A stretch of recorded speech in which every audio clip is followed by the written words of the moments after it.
স্কুলে কলেজে ভার্সিটিতে লেখাপড়া করছে, কত জেনার মধ্যে মুবতলা হচ্ছে আপনার মেয়ে, আপনি তো জানেন না।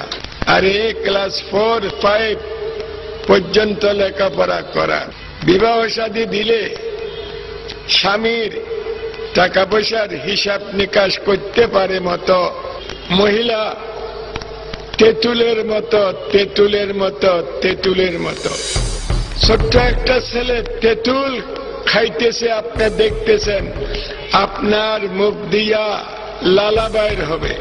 মহিলা তার থেকেও বেশি খারাপ। মহিলার দিকে দেখলে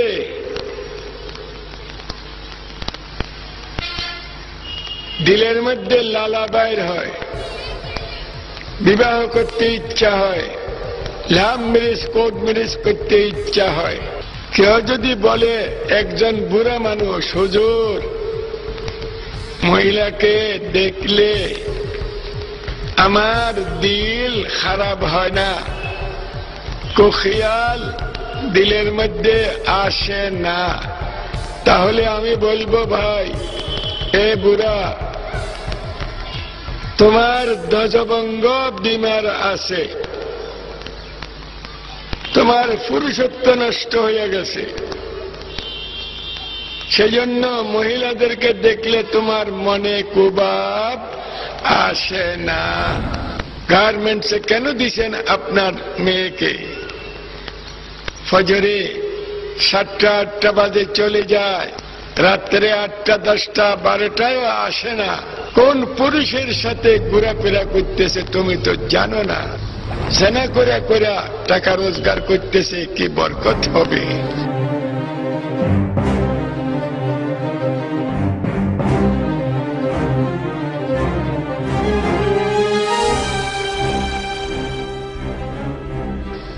জেনা করে করে টাকা রোজগার করতেছে, কি বরকত হবে? মহিলা তেঁতুলের মতো তেঁতুলের মতো তেঁতুলের মতো। গার্মেন্টসে কেন দিছেন আপনার মেয়েকে? জেনা করে করে টাকা রোজগার করতেছে, কি বরকত হবে? জেনা করে করে টাকা রোজগার করতেছে, কি বরকত হবে? কেন মা, কি হয়েছে? আমি কেন চেনেন? তোর ছিলাম না কেন চিনি? আমি কেন কন দেহি? তুই আমাকে হালিমা, আমাকে সবুরের একমাত্র মাইয়া। আমি কি করে জানেন? জানুম না কেন? কি করি কন? তুই গার্মেন্টসে চাকরি করে সারাদিন গাদার মতো খাইতা পঙ্গু বাবার সংসার চালাস, ছোট ভাইটার লেখাপড়ার পয়সা জোগাড় করস, কিন্তু হঠাৎ তোর কি হইলো? তোর বাপে কিছু কইছে তোরে? বাপ কিছু কয় নাই। তাইলে কেডাই কি কইছে ক? হুজুর আপনি কোন? গার্মেন্টসে কাজ করা কি পাপ? না, পাপ হইব কেন? সারাদিন গাধার মতো খাইটা পঙ্গু বাপের মুখে খাওন তুইলা দেওয়ান কি পাপ? না, কি করছ তুই? আরে পাপ হইব কেন? এটা তো পুণ্যের কাজ। বাইসে থাকার জন্য এই যে এত কষ্ট করি, এটারে কি জেনা কয়? নাউজুবিল্লাহ আস্তাগফিরুল্লাহ, কি কইতেছস তুই? এই যে আমি আপনার সাথে কথা বলতেছি হুজুর, আপনার দিলে কি কুমতলব আসছে? আমারে দেখে কি আপনার লালা ছড়তাছে? আস্তাগফিরুল্লাহ, নাউজুবিল্লাহ, এসব কি কইতেছস মা? তুই তো আমার মাইয়ার মতো। বাপ মেয়ের সম্পর্ক কি থাকবো না? ভাই বোনের সম্পর্ক কি থাকবো না? দুনিয়া থেকে স্নেহ মায়া মমতা ভালোবাসা উঠাইয়া দিয়া সমাজের মধ্যে মানুষ শুধু কুমতলব নিয়ে ঘুরে বেড়াইবো?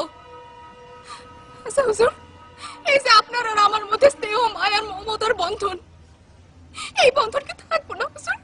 আপনি কোন থাকবো না?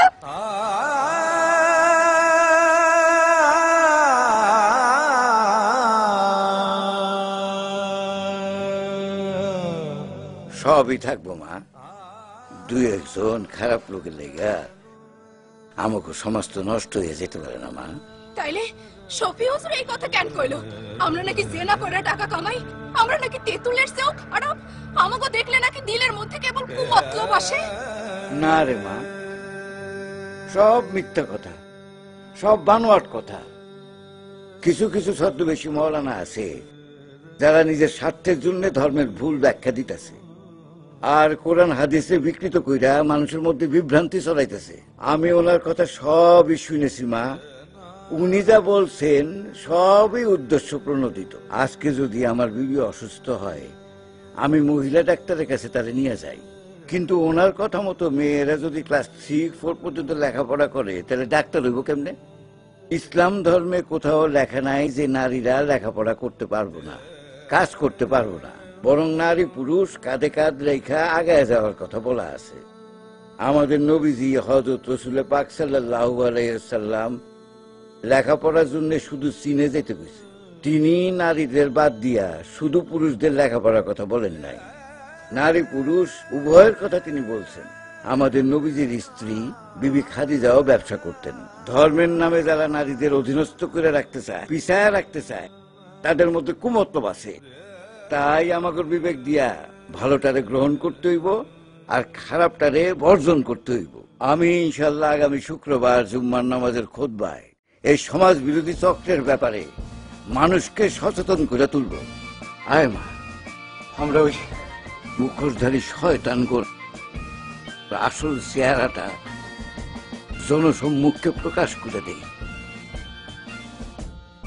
আমাদের এই সোনার বাংলায় দেশ বিরোধী চক্র আর যেন কোনদিন কোন ষড়যন্ত্র করতে না পারে। চল, কেমন চল। নিজেদের স্বার্থ হাসিলের জন্য এক শ্রেণীর ধর্ম ব্যবসায়ী ধর্মের ভুল ব্যাখ্যা দিয়ে জনগণকে বিভ্রান্ত করার অপচেষ্টায় লিপ্ত রয়েছে। এরা নিজেদের ভোগবিলাস ও সুবিধা লাভের জন্য পবিত্র ধর্মগ্রন্থের ভুল ব্যাখ্যা দিতেও দ্বিধাবোধ করে না।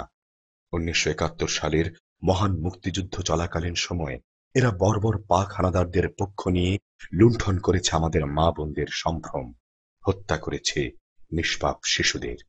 এই ঘাতক চক্রই আবার তৎপর হয়েছে ধর্ম হেফাজতকারীর ছদ্মবেশে। মন গড়া ও বানোয়াট নিয়ম নীতির কথা বলে নারীর প্রতি প্রতিনিয়ত করে যাচ্ছে সহিংস আচরণ, লিপ্ত আছে নারী সমাজকে পিছিয়ে রাখার ঘৃণ্য চেষ্টায়। এদের কাছে রাষ্ট্র, সমাজ, ধর্ম, দেশের মা বোন কেউই নিরাপদ নয়। আসুন এদেরকে আমরা সামাজিক ও রাজনৈতিকভাবে প্রত্যাখ্যান করি। জনস্বার্থে বৃত্তান্ত ৭১।